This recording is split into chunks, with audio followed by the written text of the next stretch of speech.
Chers amis, bonjour. Décidément, plus c'est gros, plus ça marche.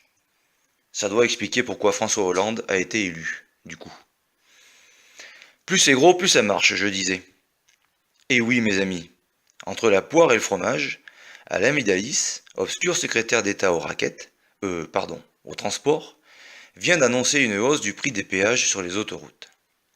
Il faudrait qu'il se parle au gouvernement, parce qu'il y a quelques mois, Ségolène Royal avait dénoncé les bénéfices exorbitants des sociétés d'autoroutes et promis que la hausse des tarifs serait jugulée. Mais le scandale ne se trouve pas ici, non. Le scandale, c'est que cette hausse surprise doit financer un plan de 1 milliard destiné à réaliser des aménagements sur les 10 autoroutes. Ah ben voilà, chers camarades automobilistes, pendant que vous conduisez avec les deux mains sur le volant et l'œil sur le coyote pour éviter les radars, l'État en profite pour vous faire les poches. C'est à se demander si à l'ENA, il n'y a pas des cours de pickpocket, placés entre la formation au mensonge éhonté et les cours de complexification des choses simples. Donc je résume.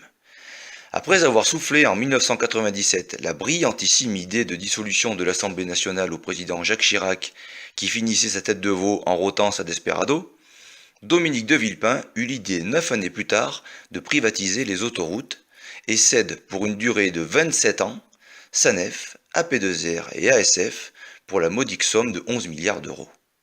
Autant dire que Dominique vend la poule aux œufs d'or pour le prix d'une vieille pintade trop bavarde et déplumée. La finance ne s'y trompe pas et les entreprises qui se portent acquéreuses de ces pépites voient leur cours de bourse éclater. Non, ce n'est pas ce que vous croyez. Ce n'est pas douloureux et ce n'est pas sale. Rassurez-vous, DSK et Denis Baupin n'ont rien à voir avec cette histoire. Bref, Vinci, Eiffage et consorts se frottent les mains tandis que les contribuables et les usagers se frottent les yeux en se réveillant avec le fondement douloureux. Si la vie est un long fleuve tranquille, l'autoroute est un long ruban coûteux. Le plus cher d'Europe même. Une belle arnaque qui fait les beaux jours de quelques sociétés au nez fin. Et oui car, comment expliquer qu'une autoroute largement payée et rentabilisée reste payante? Donc je résume encore. Vous, nous, moi, Vincent, François, Paul et les autres avons payé via l'impôt et le péage la construction des autoroutes. Par un tour de magie subtil, Dominique de Villepin les fait disparaître de notre patrimoine et réapparaître dans celui des sociétés privées. Dans la foulée, il fait disparaître les 11 milliards, fruits de la vente des bijoux de famille, dans le soi-disant comblement de la dette. C'est la version du tonneau des Danaïdes avec des billets de banque. Dommage que le prestidigitateur n'ait pas réussi le même tour avec le chômage. Mais bon, ça ne marche pas à tous les coups. Il a quand même réussi à faire disparaître son camp de l'Assemblée nationale en 97. Et il a même fini par se faire disparaître lui-même de la vie politique. Ce type possède un don. Personnellement, je trouve amusant que la vente des bijoux de famille ait fait monter la bourse. Aujourd'hui, alors que n'importe quelle boîte privée finance elle-même ses investissements, on nous annonce que c'est nous, les usagers, qui allons payer ceux qui reviennent logiquement aux sociétés d'autoroutes.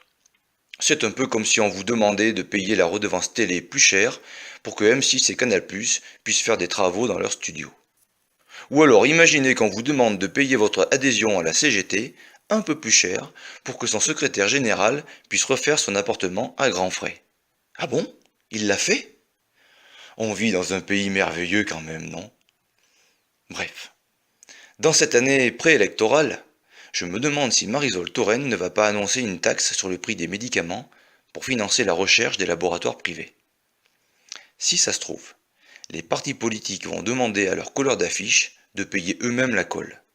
Et ils sont tellement cons qu'ils sont capables d'accepter. En attendant, restez vigilants, chers amis, et n'oubliez pas de contempler les étoiles. Pour le moment, c'est encore gratuit.